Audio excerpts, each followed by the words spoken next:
believe, are we ready to go with Tom, Lubie? Oh, good. Okay, very good. That's the way this works. Joining us right now, we found this guy delightful. When we sat down to lunch with him, he had just taken the job at FAU and was getting things together with their football program, having previously coached at Texas. Very high-end stuff, big-time winning record, 5-0 in ball games, and a delight to bring to you here on the Defo Show with Mike Lubie. Tom Herman, the head coach at FAU football. Tom, how are you? Good to have you on the program again. Doing great, guys. Thanks for having me. Good morning, Coach. All right, sounds like I caught the tail end of a Kevin Heller roast, so I wish I would have caught the beginning of it. Isn't he one of those guys like in Shawshank? Where you're thinking he can get you anything somehow, like whatever it is. He is the get it done guy. You need jewelry, he's got it. You need food, he's got it. You need clothes, he's got it, You need Earl of Pearl Monroe on your show to boost ratings with some, A-list guests. You got it. He sets that up for you, too. He's fantastic. Like that. All right, how would you characterize this first year? I mean, Lubie's telling me you had, an unfortunate bout of injuries, as a lot of teams do, but key players, and that might have compromised your chances of having success in terms of wins and losses, but what would you say? I mean, how would you characterize the experience, Tom, first year at FAU? Yeah, it was certainly a learning experience for me, having taken 2 years off, one in the NFL, one in the broadcast booth. College football had changed quite a bit in those 2 years. So getting up to speed and all of that. And it kind of reminds me now, having been a part of taking over 3 programs at Houston and at Texas. When we took over at Houston, that was an 8-win team the year prior, and so they were only a couple steps away. We come out the gate and we go 13-1 and beat Florida State in the Peach Bowl. But when we get to Texas, we took over for 3 straight losing seasons, and that's tough to turn around in 1 year. And we squeaked by with 6 wins and. But it was year 2 that we won 10 games, beat Georgia in the Sugar Bowl and whatnot. And so I kind of have that feeling here. It was probably too much of an ask for all of the crud that was here to kind of be gone. And then when you lose your starting quarterback, that's never a recipe. But we were 1-5 in 1-score games last year. Last year's team was, and that's unlike any other year that I've had. And so we have the talent requisite enough to be in those games.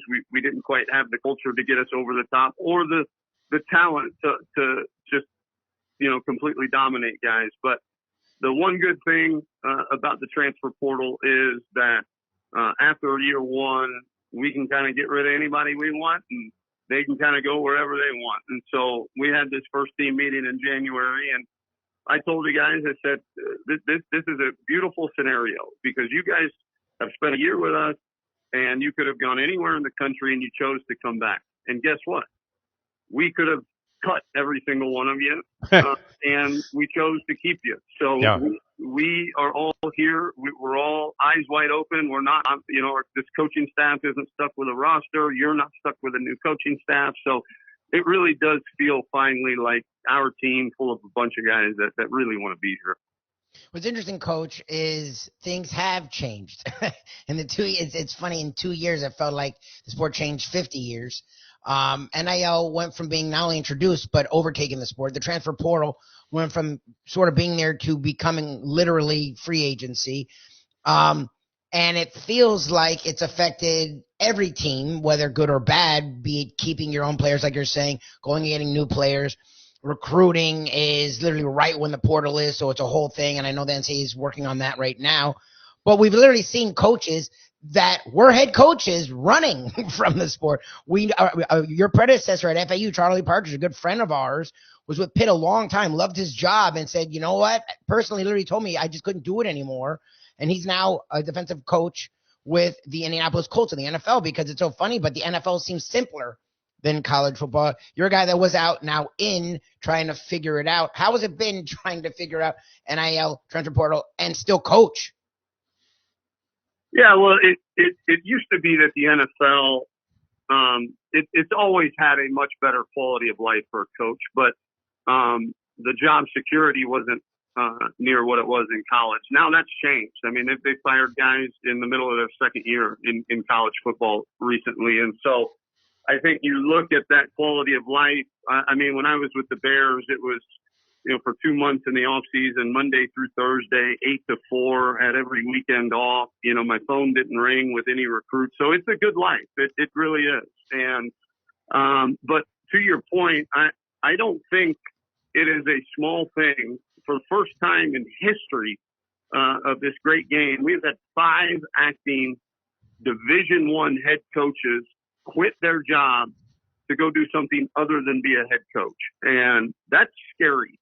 And they all had their individual reasons for doing it, I'm sure, but all of them, I don't want to speak for them.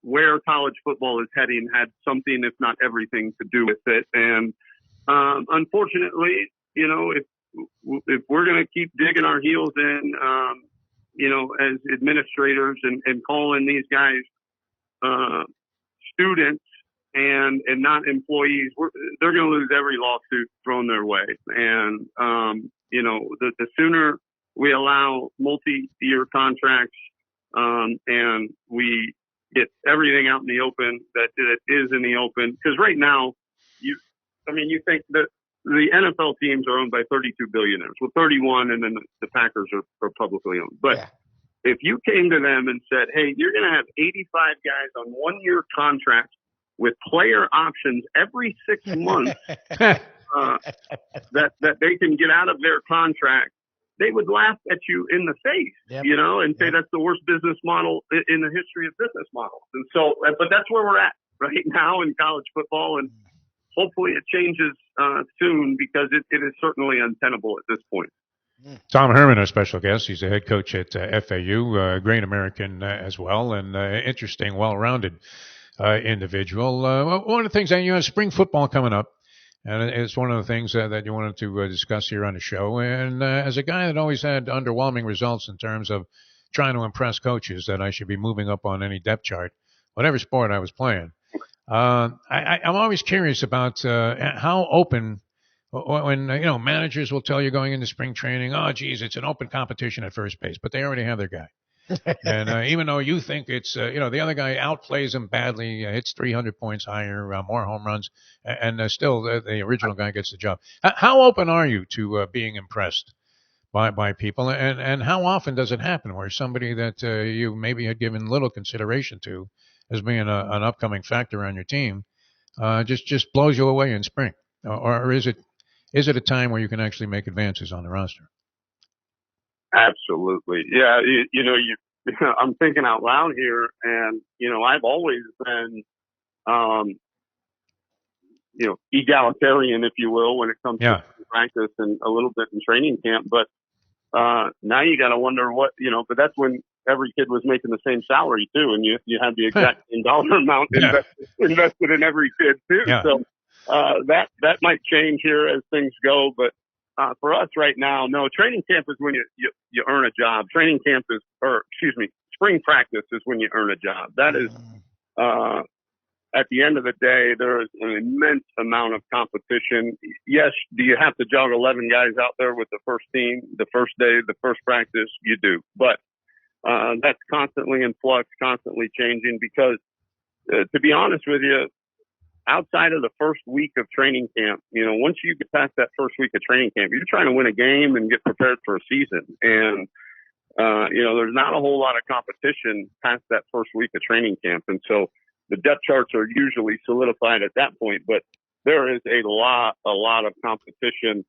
in the spring, especially now. We've got 34 newcomers in January alone. We'll probably have another 15 to 20 in May. So it's a different team every year, and so there's bound to be a ton of competition.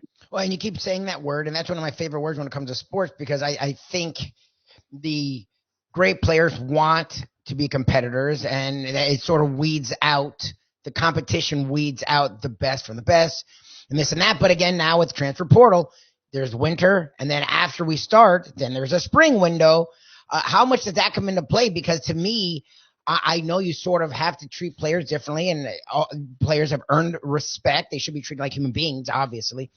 But you still have to coach. And as much as you don't want this guy to go or that guy to go, if you don't embrace the competition, right, how good can your team be? So how much do you take into account, shoot, if I'm really hard on this guy, he may freaking transfer. Like, how much does that play into your coaching style these days as opposed to in the past? A lot. I would be lying to you if I told you it didn't. I think the messages are all the same. It's, most of them in terms of 10 years ago, it's the delivery that's so important now. Young people are very sensitive, and they get their feelings hurt, and you try as best you can. The beauty of football, at least, why I'm the only child of a single mom. My dad died in a homeless shelter when he was 52 years old. So coaches were the male role models in my life, and they taught me what it was going to take to succeed in the real world. And I still think that's the job of a coach. And the real world, fortunately, we're still this way, that competitors and overachievers still succeed. Yes. Now we've got the everybody gets a trophy movement starting to creep in, but it's still, at least for these guys' lifetimes, I still believe that the guy that works the hardest, the guy that competes the most, the guy that invests the most is going to be the guy that's the most successful. And so we want guys that want to be here. And, if competing for your job is not something you want to do, then you're you're not cut out to win a championship anyway. So we're probably better off without you. FAU head football coach Tom Herman with us here on the show. And it's interesting, too, because all the conversation that you hear surrounding college football seems to be centered around NIL and the transfer portal and how you can assemble a team or keep a team together with these elements in place. And yet, I mean, it was always a focal point was always recruiting. Where does recruiting fit in, Tom, right now? And how is the approach? It used to be Bobby Bowden to go in. He was able to stomach Mama's meatloaf, and the next thing you know, the kid signed at FSU and started for several years as a Seminole. And on top of that, is Florida still the fertile path to greatness in terms of recruiting that was perceived to be a couple of years ago? Well, where do we stand in that regard? Wow, you've opened a bunch of can of worms there. Yeah. So I think, back to the original point of guys wanting to be here and, guys choosing to be here. We took a lot of pride in our high school recruiting. I think we signed the second most high school recruits of anybody in our conference. A lot of teams are going the transfer portal route, but at the end of the day, you're going to have to pay great players. And whether it's in the transfer portal to get them on your campus, or once you get them here and you develop them into great players, you're going to have to keep them. You're going to have to pay them, or they're going to go to the Colorados of the world. Like we had a couple players here. They made a like decision that was best for them that we couldn't compete with. And so, unfortunately, we've got to find a way to be competitive when it comes to keeping our really good players here. But that, to me, is the way you go at a Florida Atlantic. Is you go recruit the heck out of high school players, you develop relationships with them.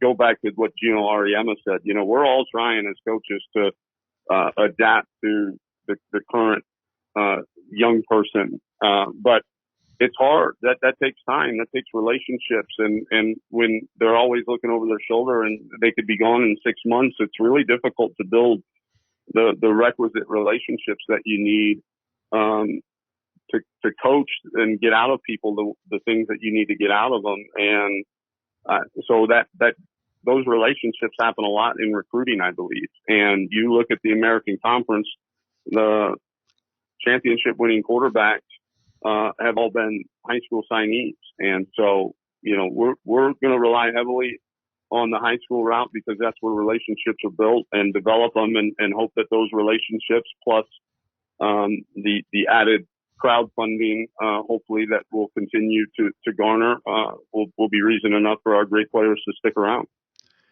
It's a long way from the $15 a month laundry money that they used to dole out there at the Cuse back in the day. That would stretch a long way too, including like $3 when you went on the road.